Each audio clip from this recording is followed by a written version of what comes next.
3. Saya akan menyampaikan argumen saya dalam waktu 3, 2, 1. Selamat siang dan salam sejahtera untuk kita semua. Terima kasih atas waktu dan kesempatannya. Saya Nursila dari Universitas Gunadarma. Sebagai pembicara ketiga, akan menyampaikan dan menjelaskan perbandingan antara proposal tim oposisi dan pemerintah sekaligus memperkuat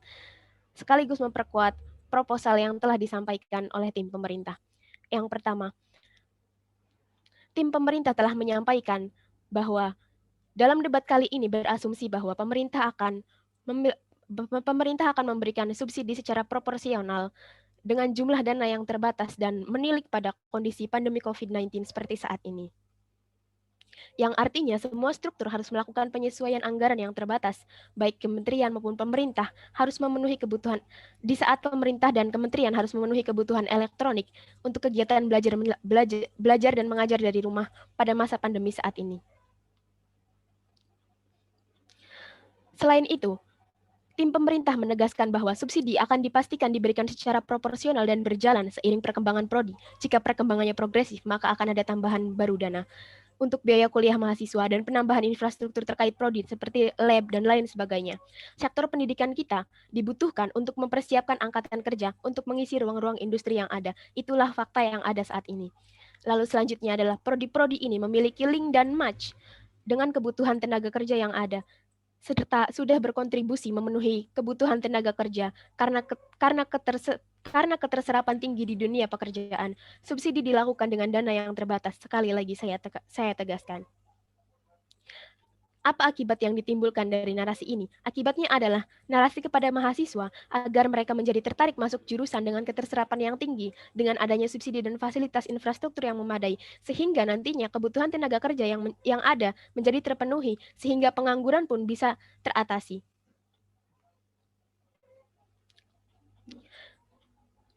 Selain itu, tim kami juga telah menyanggah 3 sanggahan untuk tim oposisi bahwa pengangguran yang tinggi tidak hanya karena kurangnya kualifikasi semata, tetapi karena kurangnya lapangan pekerjaan dan tanggung jawab.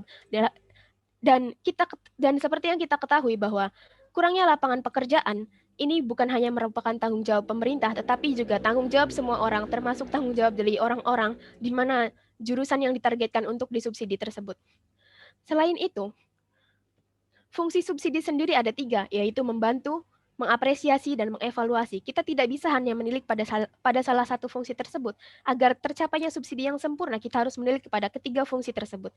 Selanjutnya adalah jurusan yang tidak membutuhkan dana atau dengan kata lain, jurusan yang kurang populer.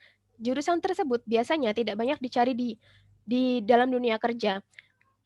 Untuk itu, mereka tidak membutuhkan dana yang baik karena jurusan-jurusan mereka juga tidak terlalu terkait dengan teknologi, sehingga dana yang dibutuhkan pun cenderung lebih sedikit dibandingkan jurusan-jurusan yang daya serapnya di dunia kerja jauh lebih tinggi.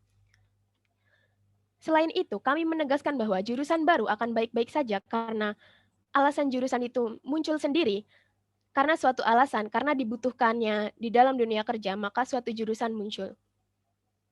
Selain itu, mengapa subsidi harus diberikan kepada program studi di universitas negeri berdasarkan tingkat keterserapan lulusan mereka di dunia kerja?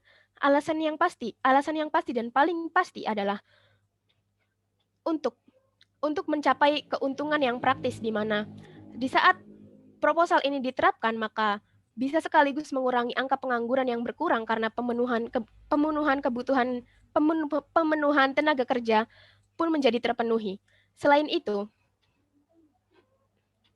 bukannya kita tidak siap menghadapi perubahan, tetapi hal ini juga sebagai antisipasi untuk perubahan-perubahan yang akan terjadi kelak. Karena semakin ke sana, kebutuhan akan tenaga kerja akan semakin tinggi. Selain itu, sifat kontributif juga di bawah prinsip demokrasi bisa diterapkan untuk semua prodi, termasuk jurusan-jurusan yang tidak populer. Sehingga jurusan-jurusan yang tidak populer tetap akan survive meskipun tidak diberikan subsidi oleh pemerintah. Meskipun tanpa subsidi, mereka juga akan tetap mendapat intensif dana per tahun, karena yang kita bicarakan di sini adalah subsidi, bukannya intensif dana per tahun. Selain itu, subsidi akan menjadi dorongan dan motivasi yang kuat di kalangan masyarakat agar mereka tertarik terhadap jurusan tersebut. Ketertarikan masyarakat ini akan menyebabkan income yang besar masuk kepada jurusan-jurusan yang banyak diminati di dunia kerja, sehingga pemenuhan kebutuhan dunia kerja pun menjadi lebih pasti. Sekian dan terima kasih.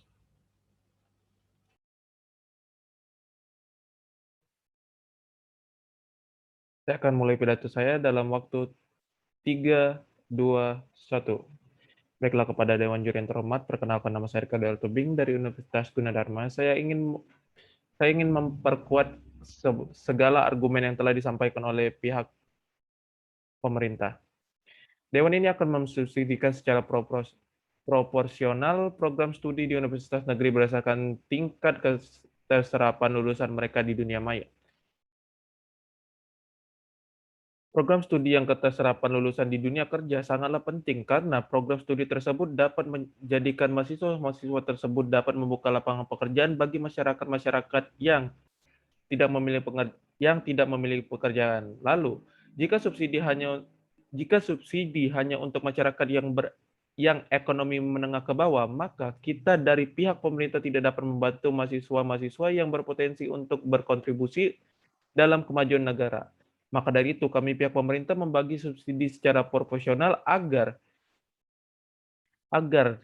dari berbagai kalangan dan dapat merasakan bantuan dari pihak pemerintah tersebut. Kemudian,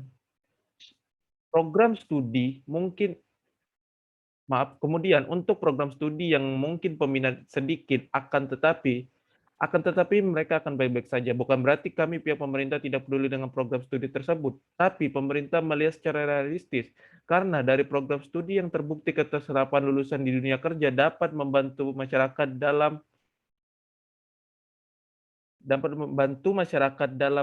membuka lapangan pekerjaan yang bisa menimbulkan kesejahteraan di dalam lingkungan masyarakat. Apalagi pada saat era pandemi yang melanda saat ini. Dengan mensubsidikan program studi yang keterserapan lulusan di dunia kerja, maka akan mempercepat mengembalikan kondisi bangsa seperti sedia kala dari segi sumber daya manusia dan segi ekonomi bangsa. Oleh karena itu, kami pihak pemerintah sangat setuju dengan mosi Dewan ini akan mensubsidikan secara profesional program studi di universitas negeri berdasarkan pada tingkat keterserapan lulusan mereka di dunia maya. Terima kasih.